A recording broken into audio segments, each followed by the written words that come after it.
Olá pessoal, este é o segundo episódio do Down Talk e hoje temos a honra de receber o Sérgio.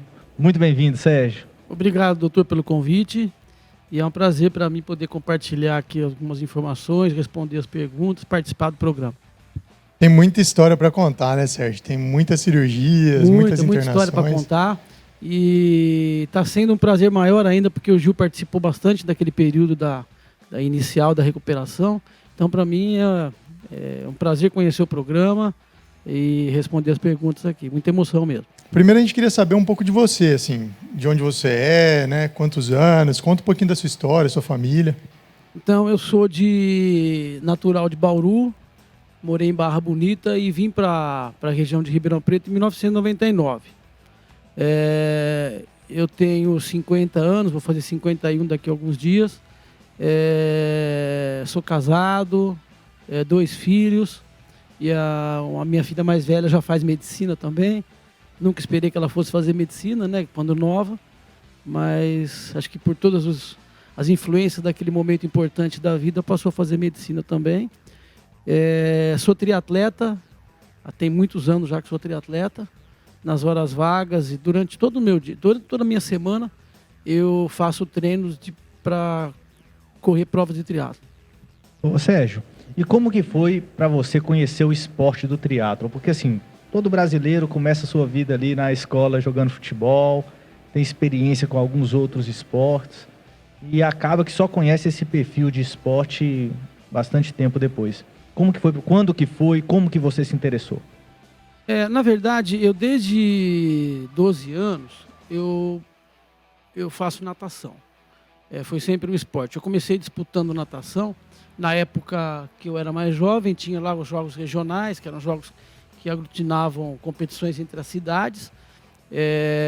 Eu participei de vários jogos regionais, mas também depois fui fazer o teste com futebol, me envolvi, joguei um pouco de futebol, sempre de maneira esportiva, né, amadora.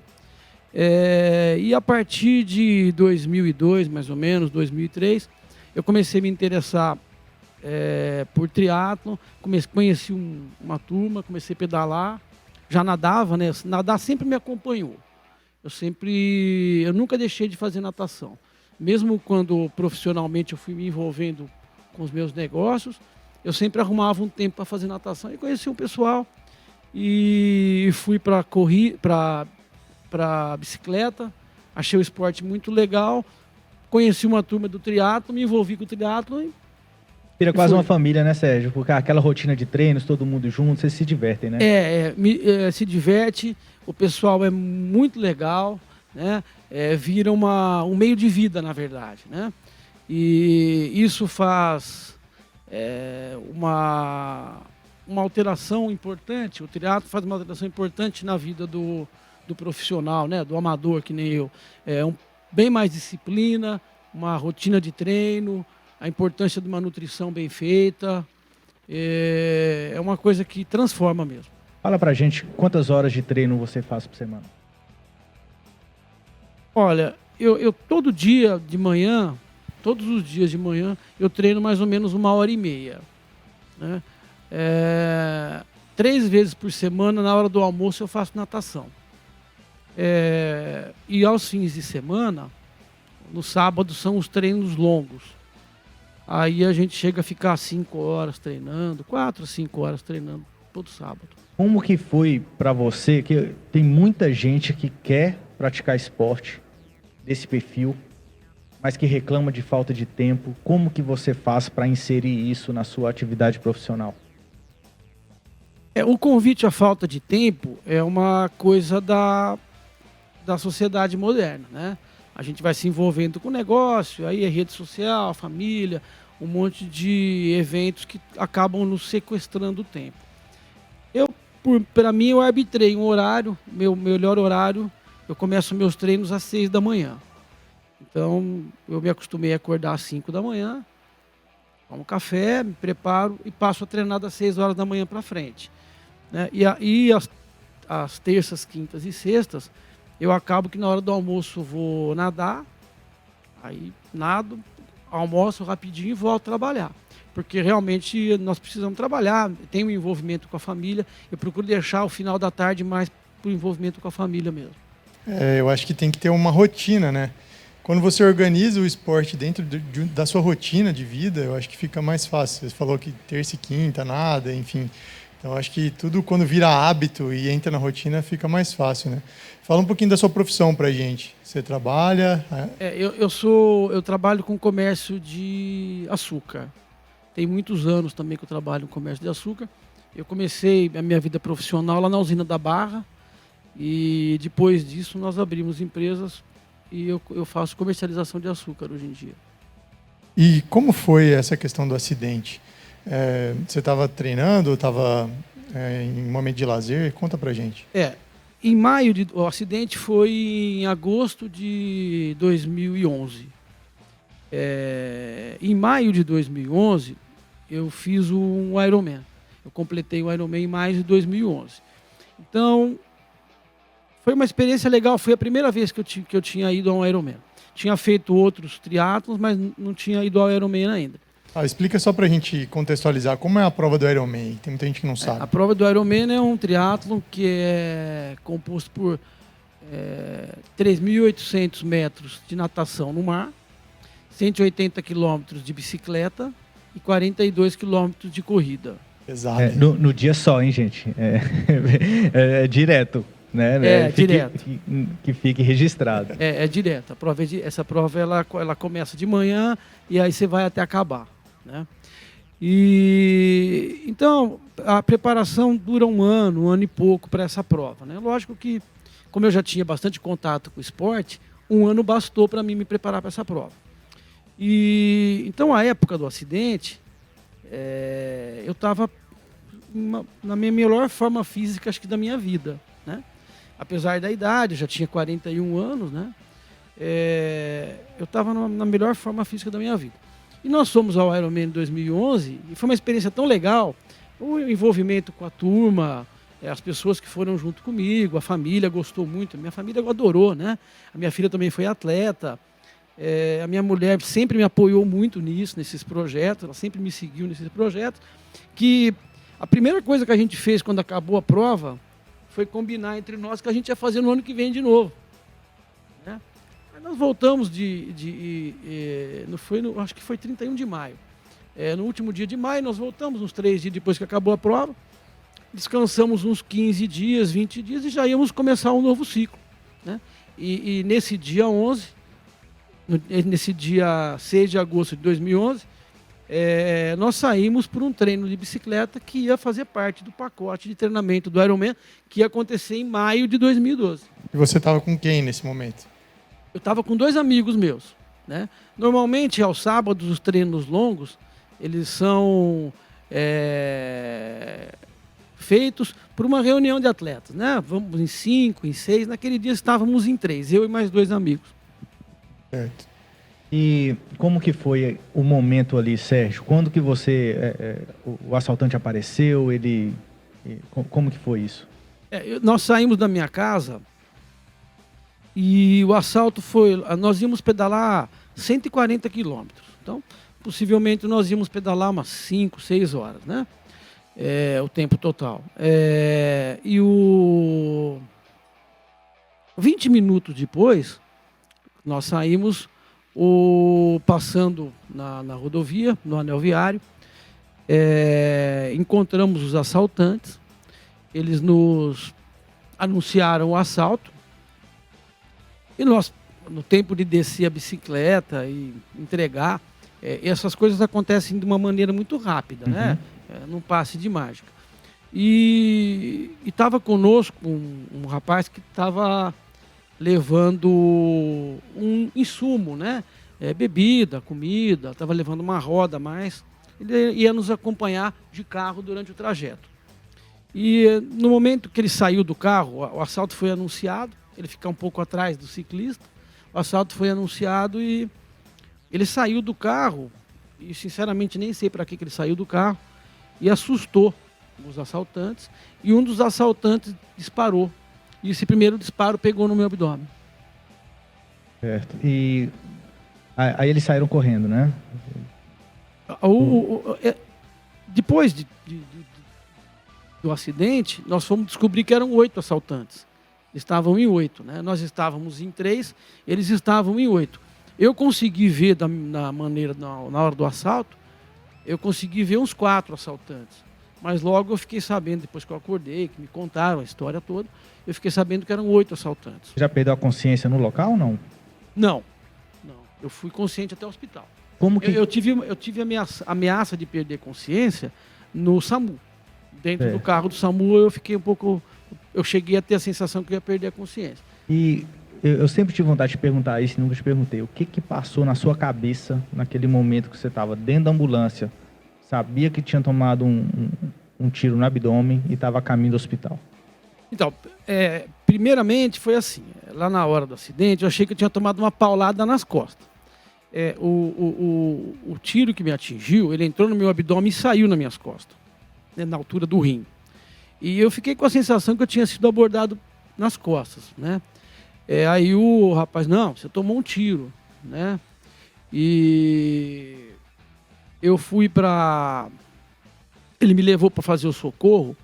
Antigamente tinha um posto de acolhimento ali do lado da rodoviária. Como é que chama a avenida? Na BDS Central ali, não? Isso, BDS Central. Aí ele me levou lá e lá tinha um carro do SAMU. E ele me colocou nesse carro do SAMU. Então eles te levaram de carro até lá? Ele me levou de carro até lá. E de lá o SAMU me levou para o Hospital das Clínicas. Para a unidade de emergência do Hospital das Clínicas, né? E durante o trajeto, principalmente o trajeto no carro do SAMU, ele fez uma narrativa, uma narração, ele conversou com alguém por rádio. Tem isso, né? Tem isso, né? Eu trabalho no SAMU e essa parte acho que fica muito na cabeça dos pacientes, isso, né? O rádio, aquela...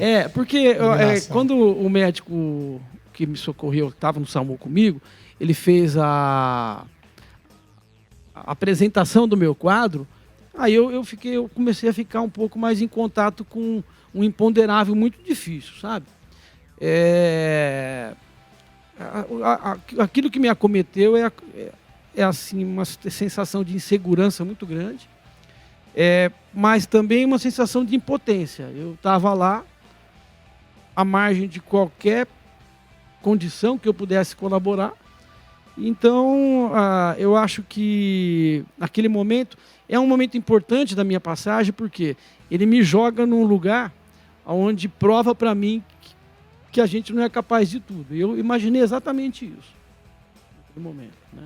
Eu cheguei a avaliar várias vezes a possibilidade de morrer, né? Porque a descrição que ele fez, eu não lembro tudo que ele falou, mas eu fiquei bastante preocupado, sabe? Com aquilo tudo que ele me falou. Em algum momento eu perdi um pouquinho a consciência, ele deu uma cutucadinha no meu pé lá, não sei se esse é um padrão que eles fazem, me cutucou o pé lá, e eu reagi, né? Até que eu consegui ver a minha esposa ainda na chegada na UE, eu consegui conversar com ela, despedir dela, porque foi tudo muito rápido, né? Eu consegui despedir dela. Mas a mensagem que ficou para mim é de impotência mesmo, de segurança, né? Avaliei, pensei várias vezes a possibilidade de ter acabado meu ciclo por ali. E essa questão de ter batido no seu pé é uma forma que o médico tem de monitorizar o nível de consciência do paciente, porque se o paciente apagar, ele perde a capacidade respiratória também. E aí precisa de uma intubação, né? Só para ilustrar todo esse processo aí, como foi.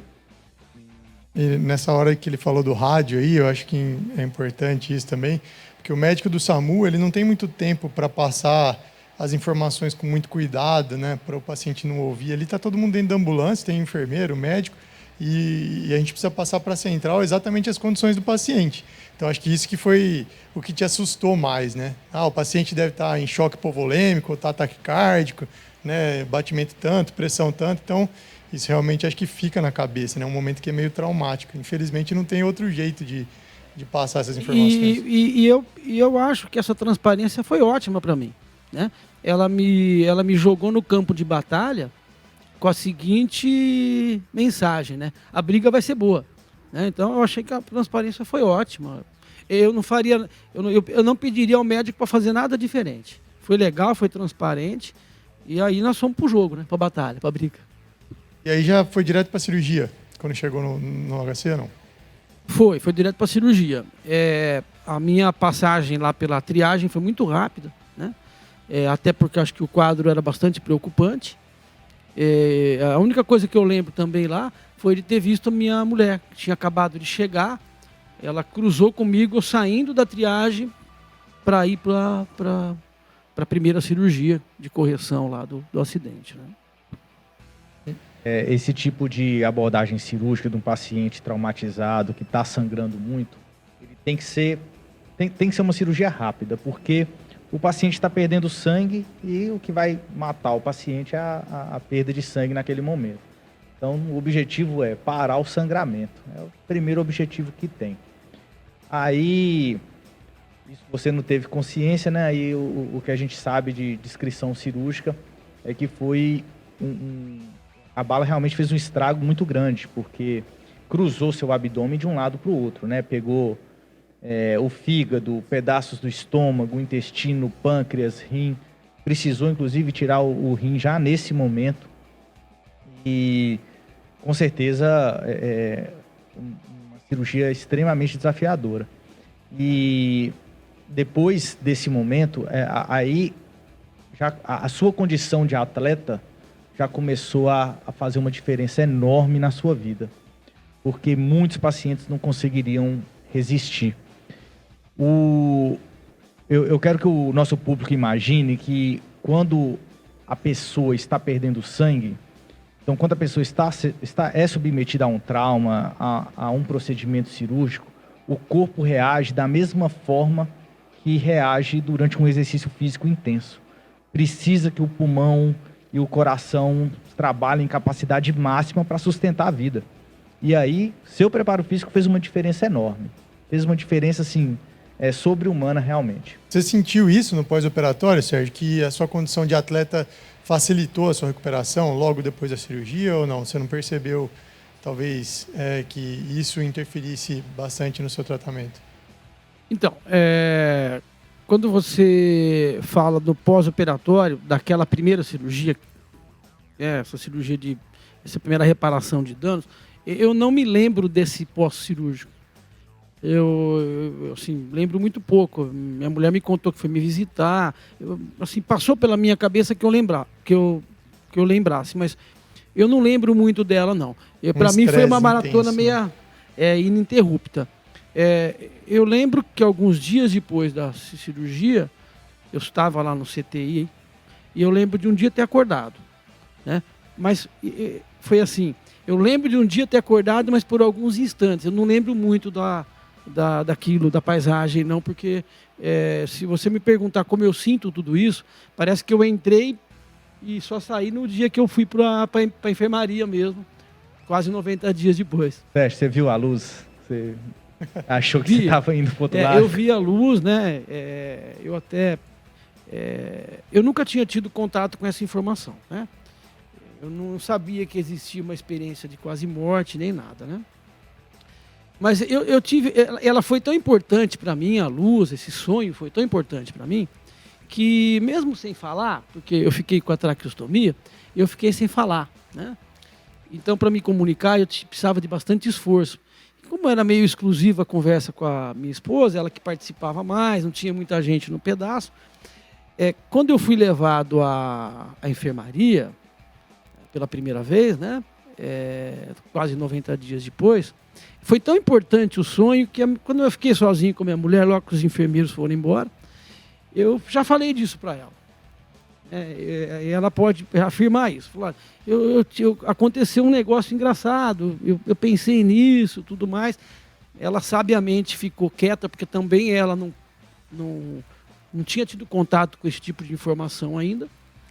E eu fui descobrir que esse evento é um evento que acontece, que pode acontecer, que tem alguma frequência em pacientes graves.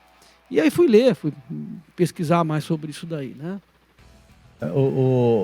Para que os nossos ouvintes, os nossos espectadores entendam, Sérgio ficou quase 3 meses em coma. nesse processo todo foram dezenas de cirurgias, porque consertavam uma coisa, aparecia uma nova. Houve um engajamento do hospital todo por ele, porque você não morria, né, Sérgio? Essa que é a verdade. Nós não tínhamos combinado de morrer, né? Pois é, porque, assim, eu me lembro muito bem de uma ocasião que a equipe médica achou que não ia dar. E chegou a chamar a sua esposa, conversar com ela e falar, olha, a gente não sabe, está muito grave a situação e não sabe o que vai acontecer nas próximas horas. Nesse processo de recuperação, depois que você acordou, esse período você estava em coma, realmente você não tinha consciência do que estava acontecendo. Teve algum momento que você achou que estava perdendo o jogo? Teve. Eu tive vários momentos que eu achei que estava difícil. Nesse período do coma, você não lembra muita coisa, né? Você não. Ficou 3 meses aí, devia acordar entre uma cirurgia e outra, enfim, mas com certeza apagou muita coisa da memória aí, né? E como era a sua relação com a equipe de enfermagem, os médicos? Eu sei que você fez grandes amigos que até hoje você deve levar aí no coração. O Gil está aqui também, sempre fala muito bem de você. Então, como é que é a sua relação? Você tem parceiros até hoje? Conversa com todo mundo? Tem, eu converso com todos, né? Assim que eu pude me comunicar, a primeira coisa que eu fiz foi tentar me aproximar da equipe que essa equipe eu não escolhi, ela foi posta no meu caminho por uma questão sei lá, divina, ou uma questão de logística, de localização. Cada um fica com a sua impressão, né? Eu fiquei com a impressão que foi uma questão divina, então eu difundo isso dessa maneira. Eu tentei me aproximar deles imediatamente, né? Eu conheci todos eles, eu precisei muito de todos eles, né? Porque apesar de a primeira etapa da recuperação ter durado 90 dias, eu voltei muitas vezes lá, né? Foram 90, depois foram 20, depois foram mais 20, mais 15, mais 40, foram várias internações lá. Então eu acabei que eu acho que eu consegui negociar com essa equipe de maneira clara, mostrando aquilo que eu queria, e a equipe lá, que é acostumada com pacientes iguais a mim. Sim. Lá não é novidade. Não, você teve muita sorte, né? Porque o centro de trauma que você foi atendido aqui em Ribeirão é um centro de excelência. O HC tem, né, bastante nome aí no atendimento ao traumatizado, que a gente sabe porque eu também trabalho no SAMU, já passei por lá também, conheci a equipe toda, tenho muitos amigos lá dentro. E a gente sabe que tudo funciona muito bem, né? Então, desde o começo, quando você entra no hospital, a assistência do paciente, até a sua recuperação, né, pós-operatório em UTI e tudo. Então, você teve muita sorte. Nem todo mundo tem essa sorte que o Sérgio teve, né? Imagina aí uma cidade um pouco mais longe, que não tem tanto acesso, né? Então, acho que você foi um sortudo. Eu vou contar uma coisa legal, que eu acho que depois eu descobri o valor desse ativo, que é o Hospital das Clínicas para Ribeirão Preto, né? A pessoa que estava me socorrendo, eu sempre conto onde eu vou falar isso, né? Não sei se eu já te contei isso, mas eu sempre conto onde eu vou falar. Eu estava sendo socorrido no carro, o rapaz atravessando por semáforo vermelho, buzinando, me levando lá para o posto de atendimento lá da rodoviária. Quando chegamos perto, lá ele falou assim: você tem plano de saúde? Eu falei, tenho. Falou, vou te levar num lugar. Você disse que você não tem plano de saúde, porque eu acho que você está numa situação grave, é bom que você vá para o Hospital das Clínicas. Aí eu cheguei lá no postinho, a moça não perguntou nem meu nome. Eu não sei se ela era enfermeira, se ela estava lá. Ela não perguntou nem meu nome. Ela disse assim: você tem plano de saúde? E ali começa também uma nova fase na minha vida, porque aceitar o palpite de um terceiro, eu tinha muita dificuldade com isso, sabe? A gente vai se projetando na vida, acha que sabe tudo, né? Que estamos cercados das melhores informações, né? E aí, ela me perguntou: você tem plano de saúde? Não perguntou nem meu nome. Eu falei, eu não sabia o que responder, eu tinha que tomar aquela decisão difícil. Eu falei, não, eu não tenho plano de saúde. Aí ela gritou para outra moça: então leva ele para o HC. Olha só, que Então, informação, né? Então, que informação. E aí começa, Gil, o quanto a gente tem que ter humildade para viver. Porque daquilo eu não sabia. Então, e talvez foi a informação da minha vida, foi a informação mais preciosa da minha vida. Sem dúvida. E olha só que interessante, porque quando você está numa situação planejada, vamos supor, fez o diagnóstico de um tumor, aí você tem a oportunidade de pesquisar sobre o médico que vai te atender, escolher um médico, escolher um hospital, mas na hora do trauma, da urgência, sobretudo a urgência traumática, né? Essa que envolve um acidente, um tiro, um ferimento grave agudo naquele momento. Até pouquíssimo tempo atrás, a única opção disponível era o SUS. E você tá contando como que o Hospital das Clínicas é um ativo importante para a cidade, para a região. E imagina assim, o que o SUS representa para o nosso país, né? Tem que ser um motivo de muito orgulho para todos nós. É o maior ativo que nós temos, na minha opinião. A gente está vendo isso também nessa época da pandemia, né, Gil? Uhum. Tanto de esforço que o SUS tem feito para vacinação em massa, né? Eu trabalho num posto de saúde também aqui em Ribeirão, que eu vejo a equipe de enfermagem extremamente engajada em tentar vacinar o máximo de pessoas ali, né, com bom humor, com um sorriso, enfim. E assim, realmente a gente tem que bater palmas aí para os profissionais de saúde. Hoje aqui na cidade de Ribeirão Preto mudou, né? Tem centros de trauma privado que dão uma assistência boa também. Mas é bem recente, isso é muito recente. E não é a realidade do resto do país, né? Nós sabemos que Ribeirão Preto é uma ilha de excelência em termos de atendimento médico, inclusive do SUS. E que serve de modelo para o resto, e tomara que isso se espalhe. Mas olha que relato interessante e bonito de se escutar, né? Ô Sérgio, aí você teve alta, primeira vez que você teve alta você deve lembrar, né? E você, assim, retornou ao hospital várias vezes. Você imaginava que você ia enfrentar mais uma maratona depois de ter tido alta do hospital ou não? Eu saí do hospital sabendo que eu estava cumprindo a primeira etapa, né? Mas eu não imaginei que eu precisasse... eu ia precisar tanto do hospital, eu ia precisar tanto de médico, eu ia precisar tanto de disciplina e tudo mais, quanto eu precisei, né? Até porque era imprevisível os tipos de ocorrência que eu ia ter a partir dali, né? Aquela primeira fase, assim, conseguimos tirar ele da UTI, da CTI, ela foi feita. Mas quando eu me vi no espelho, eu cheguei na minha casa, eu me olhei no espelho, eu vi que a gente ia ter um trabalho pela frente, sim. E você lembra qual foi a sua primeira complicação que te fez voltar ao hospital, não? Eu já saí com uma complicação certa, o relógio correndo, né? O meu estômago, eu tive uma fístula pancreática e uma fístula estomacal. A do estômago era a primeira que eles iam tentar corrigir. E quando eu saí, o médico responsável, ele me disse, olha, daqui uns 2 meses, 3 meses, nós vamos tentar arrumar essa fístula estomacal sua. Então, eu já sabia, o relógio saiu correndo já, né, de lá. Sérgio, você pesa quanto hoje?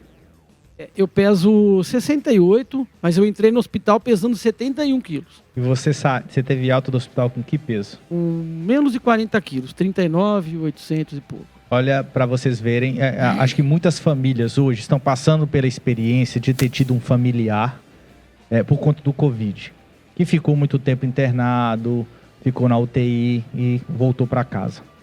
E eles veem como é que que situação dramática que é depois que fica internado na UTI e tem todo um processo de reabilitação junto. Sérgio, sua história acabou inspirando um relato cinematográfico e a gente tem até um pedacinho aqui para mostrar. Vamos mostrar?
seu Sérgio, aproximadamente 40 anos, precisa de um hospital urgente. Quer ser ele?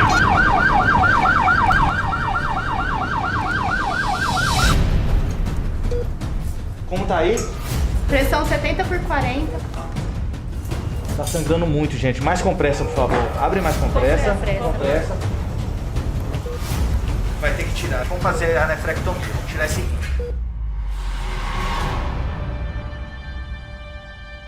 Meu irmão, um cara que me ajudava, me apoiava, né?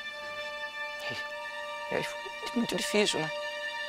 Porque você nunca espera uma coisa dessa, né?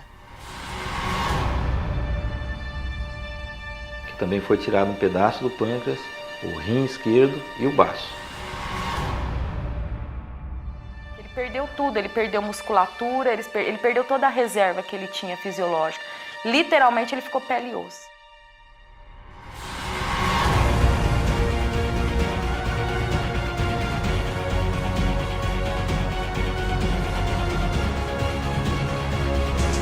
Vamos, gente, vamos rápido, rápido, rápido.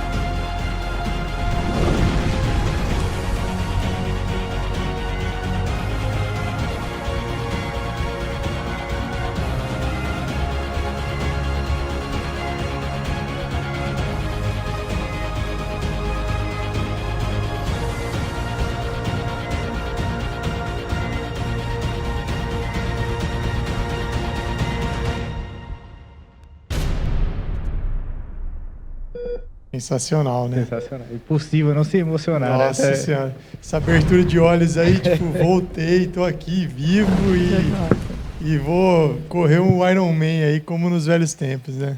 Muito legal. E Sérgio, nesse seu processo de recuperação, quando que você sentiu de voltar a treinar e tudo? Como que foi isso tudo? Eu fui pegando confiança ao passo que as coisas pequenas da vida começavam a aparecer de novo, né? Porque a situação, assim, no primeiro momento, conseguir comer tinha sido um obstáculo, porque eu fiquei muitos meses de sonda, mesmo depois que eu saí do hospital. Então, eu não comia. Então, a primeira coisa mais fácil que a gente faz na vida é comer, né? E, para mim, eu tinha nascido de novo e ia começar a comer de novo, né?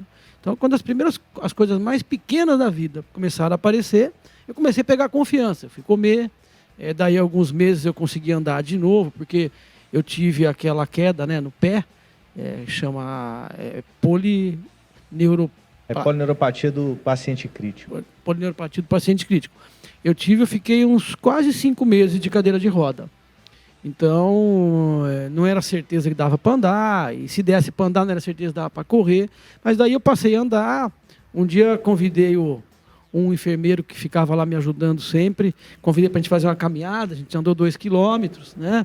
E aí um dia a gente marcou de andar 6, aí um dia a gente marcou de andar 10. Esse dia de marcar de andar 10, eu estava com uma bolsinha de colostomia, mas eu fui andar os 10 quilômetros com ele. Olha só. Eu fui pegando, para te falar a verdade, eu estava com 2 bolsinhas. Nós tínhamos tido um evento de vazamento, fez uma fístula lá, não sei se você está lembrado disso, né? E aí tivemos, para a gente poder sanar tivemos que colocar 2 bolsas. Eu andei com esse enfermeiro, andamos 10 quilômetros, saímos de casa, andamos 10 quilômetros. E aí eu fui pegando confiança, fui pegando peso. Tinha mais uma cirurgia para fazer ainda, para arrumar o meu abdômen. Mas também aí já era programada, a gente já estava esperando a hora, já estava tudo diferente, né? Então, logo eu percebi que ia ser uma questão de tempo, né, para que eu pudesse começar. Lógico que eu não pensei em fazer Ironman, nem nada disso, não, né? Eu queria mesmo era poder ter liberdade, para de repente subir na bicicleta de novo, dar uma corridinha. Era esse o meu objetivo inicial. Uma vitória a cada dia, né? Eu uma vitória a cada dia, né? Porque essa vitória foi uma vitória a cada dia, mas foi muitas derrotas no meio das vitórias, né? Porque parecia que tinha 3 derrotas, né, e uma vitória. E aquele negócio, né? Dava para ser feliz? Dava. Dava para ser feliz algumas horas por dia, porque tem as outras horas de luta que a gente tinha que baixar a cabeça e lutar. E com certeza você teve altos e baixos do ponto de vista emocional aí. Você teve algum apoio psicológico? Você pediu para ter esse apoio? Porque a depressão bate muitas vezes, né? Não, tive apoio psicológico. O apoio psicológico foi uma coisa que, antes mesmo do acidente, eu já tinha. Eu já acreditava nisso, né? E esse próprio psicólogo me acompanhou. Ele esteve até falando comigo na UTI durante os 3 meses que eu fiquei lá. Ele ia me visitar 2 vezes por semana. Ele me conta que conversava comigo, apesar de eu não conseguir conversar com ele, né? Então, acreditei em tudo disso daí.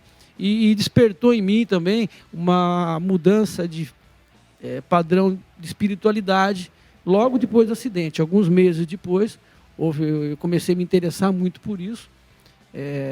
Eu observei que a fé mesmo humana nasce quando a esperança acaba, né? Se não tem mais esperança nenhuma, aparece a fé. Então, eu me envolvi com isso e fui tentando fazer a recuperação mais rápida possível. Em algum momento você pensou em desistir? Chegou a falar, pô, não aguento mais, não dá? Cheguei.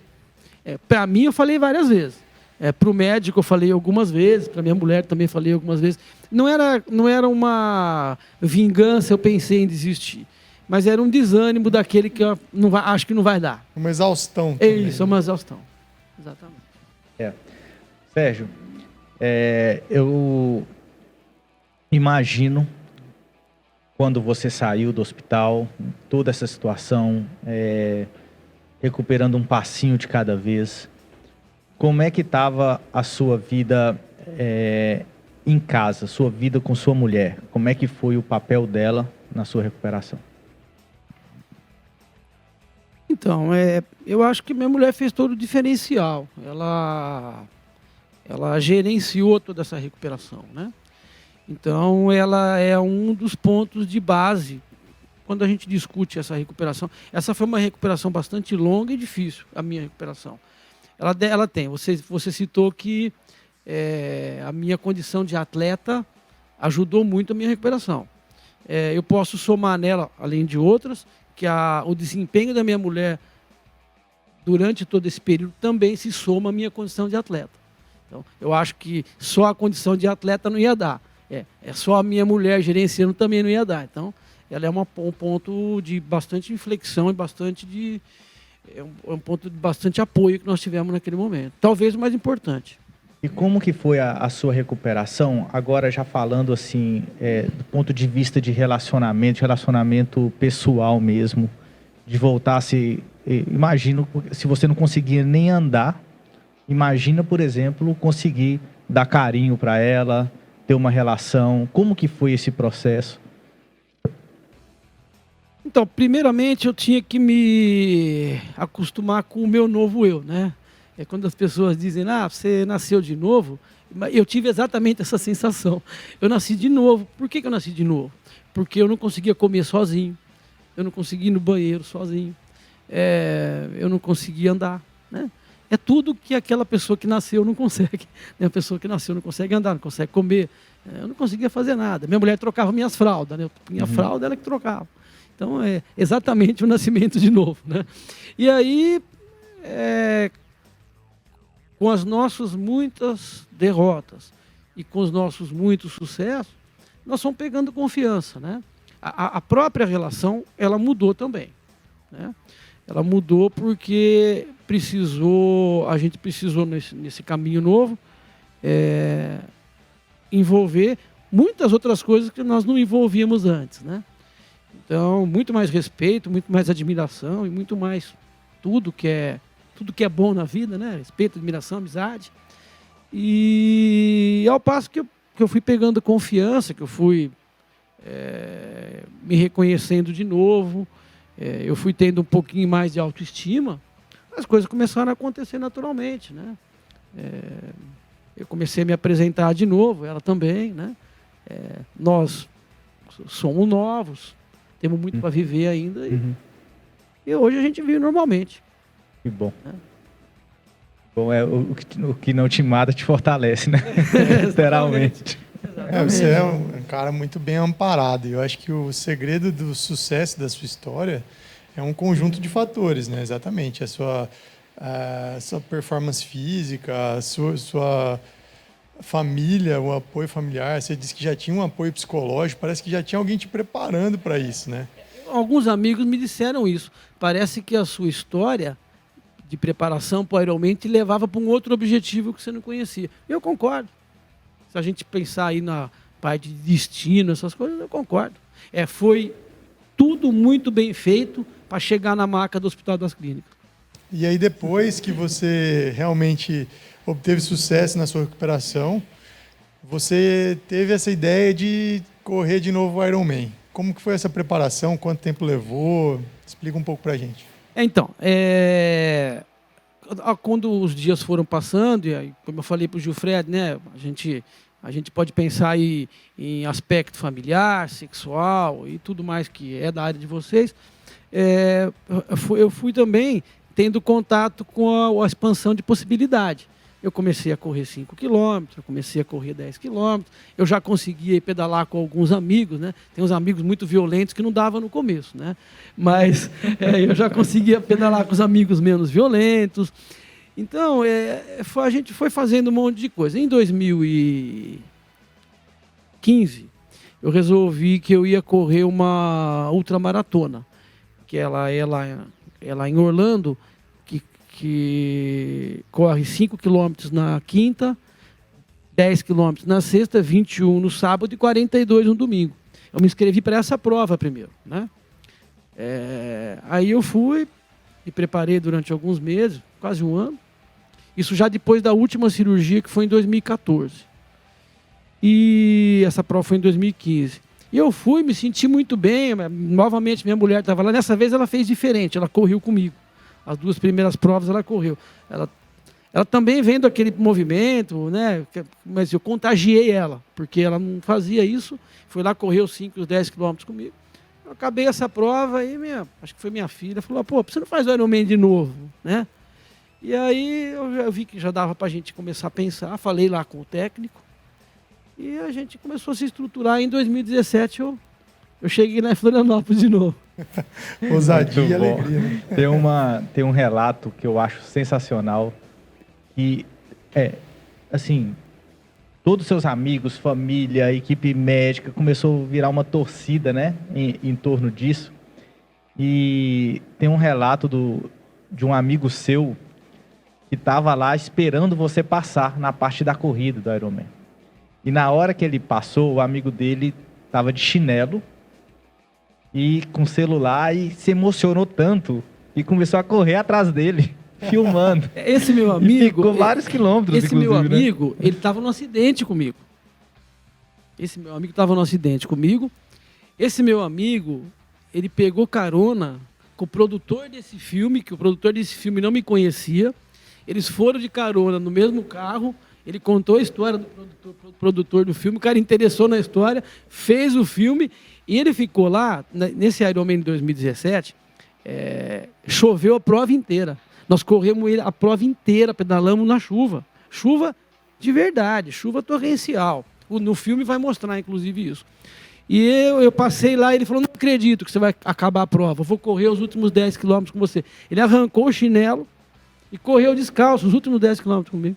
Ele correu 10 km descalço. Descalço de noite na chuva. Nossa Senhora. Sensacional. Ô Sérgio, eu imagino a dificuldade que foi também do ponto de vista financeiro para sua família durante sua ausência. Como que vocês, como família, conseguiram se sustentar nesse período? Como que foi? Então, a Cláudia tinha bastante informação sobre os negócios, né? Eu era diretor de uma empresa. A minha prova de superação também passa por essa empresa, porque quando eu tive o acidente, quando eu sofri o acidente, um ano depois essa empresa entrou em dificuldade financeira. Então, quando eu voltei a poder desempenhar minha atividade, essa empresa já não tinha condição mais de sustentação. Então, a gente acabou que perdeu a nossa fonte de renda também, né? Precisamos passar por isso também. Olha, na época a gente tinha alguma coisa que dava para a gente começar, a Cláudia foi se articulando. Eu também tive sorte de ter tido todo o meu tratamento pelo SUS, né? Porque eu imagino que você seja a pessoa mais indicada para saber quanto custou esse tratamento, né? Você imagina quanto custou esse tratamento, né? E a gente, depois de um ano e pouco, quando eu pude ter contato com a empresa já não podia mais funcionar, porque ela praticamente quebrou, né? Entrou em recuperação judicial e eu tive que sair. A gente foi se segurando dia a dia também, né? Negociando, fazendo força, apertando. O padrão de vida teve que dar uma remodelada naquele momento, porque apesar do tratamento ser pelo SUS, existe uma despesa indireta muito grande para ter um paciente igual a mim em casa, né? Fisioterapia, material, eram muitos curativos durante o dia que eram feitos em casa, né? Mas passamos por isso também. Mas isso, ela segurou, a minha esposa segurou isso como um escudo. Eu acabei que eu não senti isso, e ela deu um jeito de tocar lá. E nós chegamos no fim de novo. Essa história sua de superação, a gente te trouxe aqui realmente porque não tem como não se inspirar, né, nessa sua superação, e a ideia é justamente inspirar as pessoas que estão nos assistindo, ouvindo, né, a realmente praticar uma atividade física, mudar hábito, tentar ser sempre melhor, se superar, né? Então, a gente agradece demais assim, esse seu relato, e gostaríamos muito que você... Assim, participei do seu documentário, né? E vai estrear agora em novembro, se não me engano, não é isso? Eles devem lançar em novembro. Na verdade, eles iam lançar antes de novembro, mas por conta da pandemia, e esse evento é um evento que é importante, que tenha bastante gente, né? Eles deixaram para novembro. O mês de lançamento, dos eventos de lançamento, vai ser novembro. Sim. Você imagina a satisfação para mim que é estar aqui com você. Imagina a minha satisfação como médico de ter participado disso tudo. E eu nunca deixei de dizer, aonde eu fui falar, eu já falei várias vezes essa história com um monte de gente, um monte de empresa. Eu nunca deixei de dizer que os médicos conseguiram, os médicos, os enfermeiros, aquela equipe toda do Hospital da Clínica, eles conseguiram se convencer que dava, né? Ou era eu que dava a sensação que dava, ou era eles que davam para mim a sensação que dava. Então a gente acabou dando as mãos, né? Espiritualmente lá nós demos as mãos, e eu não vi em nenhum momento eles me abandonarem. Eles faziam. No dia seguinte, apesar do dia anterior ter sido muito difícil, no dia seguinte tentava de novo, né? Eu estava pronto, eles estavam prontos também. À noite, muitas vezes à noite, né? Então, essa é uma história mesmo, como a gente se disse na apresentação, é a história de um paciente, de uma família e de uma equipe médica, né? De um hospital, de uma equipe de enfermeiro. E a realidade, né? É a nossa realidade. A gente vive histórias incríveis, lógico, não com tantas dimensões assim, mas são histórias tão importantes quanto, né? Cada ser humano é um ser humano, cada vida importa. Então, é muito bom poder contar com o seu relato aqui. Imagina o Gil, tanto que não se emociona de ter participado de toda dessa estrutura de atendimento, enfim.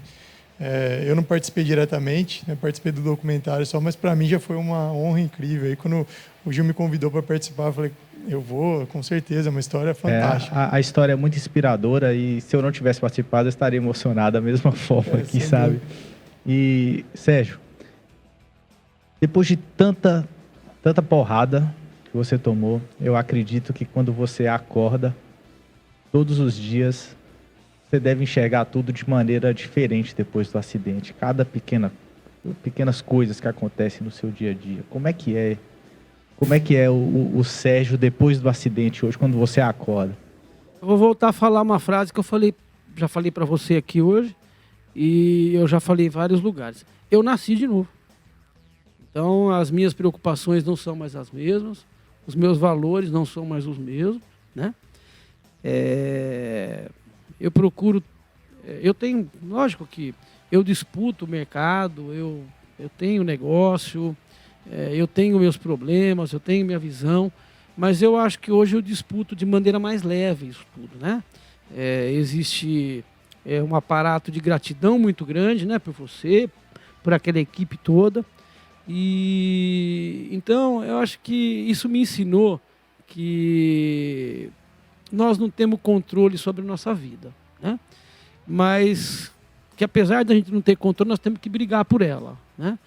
Então eu levanto todo dia de manhã, eu era muito diferente do que eu sou hoje, mas muito diferente. Então eu costumo valorizar, dou importância à minha família, dou importância a receber uma informação de fora, né? Eu fui convidado a mudar meus hábitos por gente que eu não conhecia, né? De repente eu acordei na frente de alguém que eu nunca vi e a minha vida estava em posse dessa pessoa, né? Isso faz a gente precisa dar crédito para outra pessoa, acreditar, valorizar, se empenhar, porque uma pessoa que recebeu 138 ampolas de sangue e fez 138 irmãos, né, novos, é uma pessoa que só pode dar testemunho de dependência e de caridade, generosidade dos outros, né? Porque eu nunca vou conseguir fazer para os outros o que eles fizeram por mim, né? Eu tenho esse débito com todo mundo, eu tenho esse débito com o Gil, tenho esse débito com os 138 irmãos que me deram sangue, tenho o débito lá com o pessoal do hospital. Com o pessoal do hospital foi até engraçado, porque eu ganhei a medalha lá no Ironman, foi o primeiro lugar que eu fui levar para eles, porque eu tirei fotografia, isso vai aparecer no filme lá, porque a minha equipe deixou de ser uma equipe de gente de bicicleta e passou a ser uma equipe de gente de jaleco verde lá me ajudando aí para frente. Jaleco verde, jaleco cinza. Verdade. É verdade. Então, o que dá para falar daquela passagem é de gratidão, de formação de amizade, de improviso. Sei lá, eu acho que eu também ajudei, porque eu também fui disciplinado. Apesar as pessoas me davam as instruções e eu cumpria. Não. Me faz lembrar muito o filme do Resgate do Soldado Ryan, que é baseado em uma história real, né? E vai uma equipe de soldados fazer o resgate de um outro soldado, porque os irmãos haviam morrido na guerra. Era o último filho que a mãe tinha. E quando a equipe chega para fazer o resgate dele, o filme se passa na Segunda Guerra, mas na verdade foi uma guerra da Guerra Civil Americana. E ele se recusa a ir embora. Não, eu tenho que terminar o que eu vim fazer aqui. E nesse processo de terminar o que ele foi fazer lá, de cumprir a missão dele, vários integrantes da equipe morreram. E quando ele voltou, quando o capitão lá do time veio a falecer durante a guerra, ele puxou o Ryan e falou assim: faça tudo isso valer a pena. E o filme se passa justamente no momento que ele vai no túmulo e mostra a família dele lá atrás e fala: ó, trouxe eles aqui para você dizer para eles que valeu a pena. Tudo que vocês passaram para me manter vivo, né? É muito...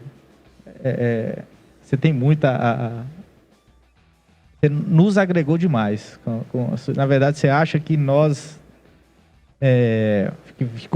ficamos em débito com você, mas na verdade você que trouxe uma história que a gente não pode desistir, de toda a beleza que existe numa relação familiar, num médico dando assistência ao paciente, o enfermeiro que vai lá, o fisioterapeuta, todo mundo em cima, né?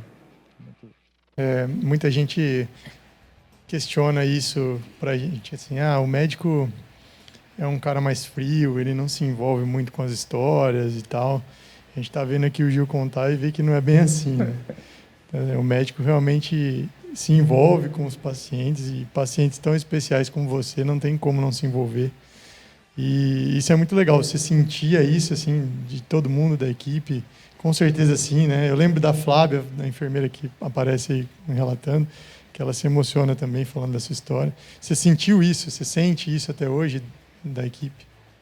Sinto, não, durante aqueles 3 anos, 4 anos quase, eles foram a minha família mesmo. Não tem dúvida. Eu não sei se eu conseguia atingir a todos, mas eu tenho a sensação que eu atingi a todos, né? Todos tinham uma palavra. Eu recebi de um médico que fez a minha traqueostomia. Ele ficou impressionado com o caso, tal, e aí quando eu fui sair da CTI, tinha uma imagem de uma santa do meu lado, e aí a moça que foi recolher falou para a Cláudia: essa imagem é dele. A Cláudia falou: não é dele, não foi eu que trouxe. Aí ela falou: não, é dele, aqui nós não colocamos nada. Beleza, vamos lá pro quarto. Passados uns 3 dias, foi o médico que fez a traqueostomia em mim. E ele tinha comprado uma bicicleta às vésperas do meu acidente e foi a Aparecida do Norte. E chegando em Aparecida do Norte, ele aí me contou, né? Você viu uma imagem? Tá aqui, ó. Foi eu que deixei. Ele deixou anonimamente a imagem lá. E aí ele falou: foi eu que deixei, porque eu comprei uma bicicleta um pouco antes de você sofrer seu acidente. Eu vi tudo aquilo que você passou. E ainda até brincou comigo. Eu precisava demais que você se recuperasse, porque minha mulher ficou brava, não queria que eu pedalasse mais. Então, eu precisava demais que você me recuperasse. E assim aconteceu com um monte deles. Tinha uma das enfermeiras, que era evangélica, e ela ficava à noite, ela lia todo dia um versículo da Bíblia para mim. Então, e eu sempre fui muito receptivo. Por quê? Porque eu estava precisando de energia. Não foi o soro que salvou a gente, foi a energia mesmo, a energia do Gil, dos médicos todos que acompanhavam ele, né? A energia lá do médico principal, que na época era o Dr. Sandro, que tinha muita energia. E eu fui capturando tudo isso, né? A energia do meu pai, né? Foi muito interessante, porque meu pai, ele ia ficar comigo para minha mulher poder descansar algumas horas, ver meus filhos. E meu pai, eu lembro que, depois eu contei isso, meu pai, ele ia lá, ele não sabia muito o que fazer, ele ficava sentado na minha frente, ele não falava nada, parecia que estava me chocando. Ele não falava nada, e ele saía e eu sentia a energia. Então, quer dizer, aquele momento que ele ficava 2 horas comigo, quietinho, porque acho que ele não queria falar nada para não atrapalhar, ele ficava lá quietinho, fez toda a diferença para mim. Então, eu capturei todas as energias possíveis. Fiz as amizades todas possíveis. Sérgio, depois do filme, o filme ainda não foi divulgado, né? Mas nesse período você tem feito algumas palestras. Quais são os seus planos para o futuro? Depois de tudo isso, foram tantas experiências diferentes, dia após dia. Quais são os planos? Essas palestras que você falou, eu faço. Sempre que me convidam, eu vou fazer. Eu vou conversar com os públicos que me interessam pela história. É uma maneira de contribuir com uma história que tem superação, tem motivação, tem um pouco de espiritualidade também que a gente desenvolveu, né? Mas o meu plano é esse. Eu tenho 2 filhos, tenho a minha família, quero oferecer todos os sentimentos nobres que eu aprendi nesse trajeto. Eu aprendi muito mais de sentimentos humanos nobres na minha doença do que em toda a minha vida. Então, hoje estou sentindo um prazer danado de vir falar com vocês aqui, principalmente para você, né, que participou de tudo aquilo. Então, meu plano é isso. Se eu puder colaborar com a sociedade para que a gente tenha bons assuntos, bons motivos, motivação. Muitos usam essa minha história para se motivar para fazer esporte, que é uma ótima prática diária, fazer esporte, né? Eu posso também ser um bom exemplo de disciplina, porque o tratamento ele demandou muita disciplina minha, né? Disciplina, acreditar, fé. Então, meu plano é esse. Nós agora em setembro, eu vou fazer uma coisa legal, né? Depois de tudo isso que a gente contou, cirurgia e tal, eu vou fazer uma prova de triatlon de Ironman com a minha filha, né? Então, apesar de ter tido um grande êxtase de fazer uma prova de Ironman depois daquele monte de cirurgia, eu ainda agora vou ter o prazer de fazer com a minha filha, né? Então, Ainda existem desafios a serem ainda existe cumpridos, desafio. né? E aí eu fico pensando que eu ainda tenho um filho de 12 anos, que se ele quiser ir por esse caminho, eu tenho que treinar mais uns 10 anos para acompanhar ele. É isso aí. E você gosta de investir em lazer também hoje mais? Você fica mais tempo com a sua família? Você tenta aproveitar muito mais, com certeza, os momentos, né, que são os que mais importam na nossa vida. O que você gosta de fazer de lazer? O que você tem prazer em fazer assim na sua vida? Assim, tudo que fora os treinamentos aí, que agora também a minha filha de vez em quando treina comigo, né? Tem outros amigos também que treinam comigo. Eu gosto de ler bastante, eu me interesso bastante por assuntos de formação de caráter mesmo, as pessoas que foram importantes para a gente chegar até aqui, para a gente conhecer alguma coisa. Saio. Hoje eu faço tudo praticamente com a minha família, né? Então, todas as aventuras aí que a família me coloca, eu tô dentro, aproveito mesmo. O meu filho, à época, tinha 2 anos, né? A gente mal se conhecia, né? Então, eu valorizo muito hoje ficar com ele, porque com ele eu quase não tinha tido contato. Serginho, você já viu que a gente gosta muito de uma cervejinha, claro que a gente aprecia com moderação. E você já me presenteou algumas vezes com vinhos, cervejas, e hoje sou eu que vou retribuir. Muito obrigado. Com esse kit aqui de cervejas, Dama Beer. Espero que você aproveite nosso presente aí de agradecimento. Foi muito bom contar com você aqui hoje. Muito obrigado pelo convite. Os 2 artistas do filme. Os 2 artistas do filme.